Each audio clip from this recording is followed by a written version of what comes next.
This week on News Pop Comedy, colonizing outer space, Canadian gayness, 2012 predictions, and getting hot for Obama. But Hawking freaked me out, man. He said this last year. He said, that's it. He said, human beings have no hope of surviving on our planet anymore because of the fact that we keep embracing war as a solution to our problems and because of global warming. Hawking was like, that's it. Our only hope is to colonize outer space and get off the planet. Which, that's scary, man. So I say we get on that. You know, and I got a plan. All right, here's what we do. We take all the drugs that we're all addicted to, right? Prescription and illegal.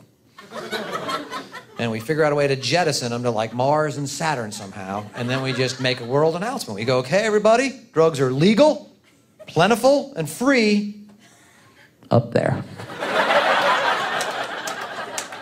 All right, and then we just wait because the damn drug addicts will get us there. That is an inventive group when they need their shit, I'm telling you.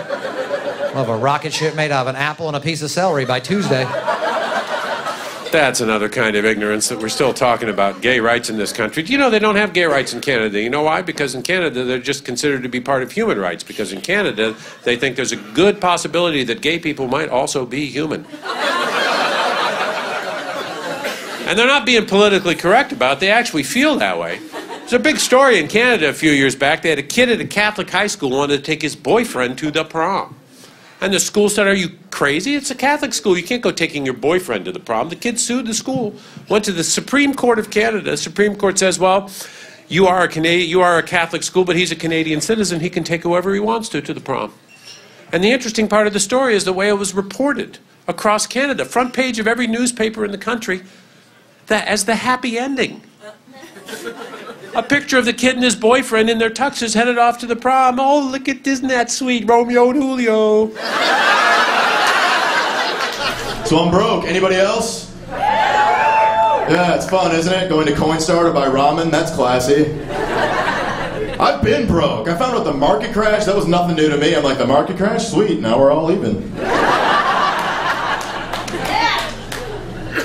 We have a new president, though, Barack. He's gonna try to get us out of this, right?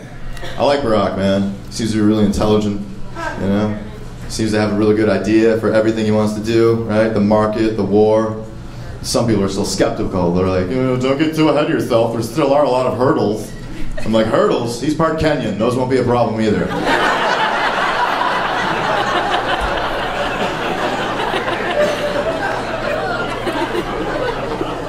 I just heard that McCain's thinking about running for the presidency again in 2012. It's ridiculous. He's way too old. Right? There's no way he can win. We shouldn't tell him he loses, though. What we should do is just tell him he won and then move him into a retirement home. Just be like, oh no, Mr. President, this is the White House. And guess who's calling tonight's winning bingo numbers? You are. I do love the Obamas. Even if I didn't agree with them, I love them as a couple. Isn't that cool? It's great to have like a couple in the White House that is clearly into each other. I mean into each other, you know what I mean? Like, you know they're hot for each other's chili, man. It's been a while. It has been a while since we've had a couple. You got to go back. I mean, well, George and Laura, maybe, maybe. You never, but they're Methodists, man. Who knows how often that, you know.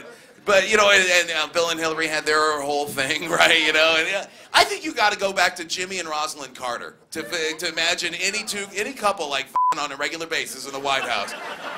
They're Southern Baptists. They do it like bunnies, man. You got to... But the Obamas are into each other. And I could tell, like, when Obama was giving his acceptance speech in Denver, and they kept cutting to Michelle. And you probably remember this if you watched the speech. She had this hungry look on her face. Just...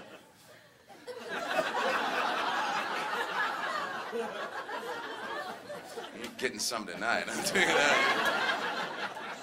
Barack to them, you're Barry to me tonight.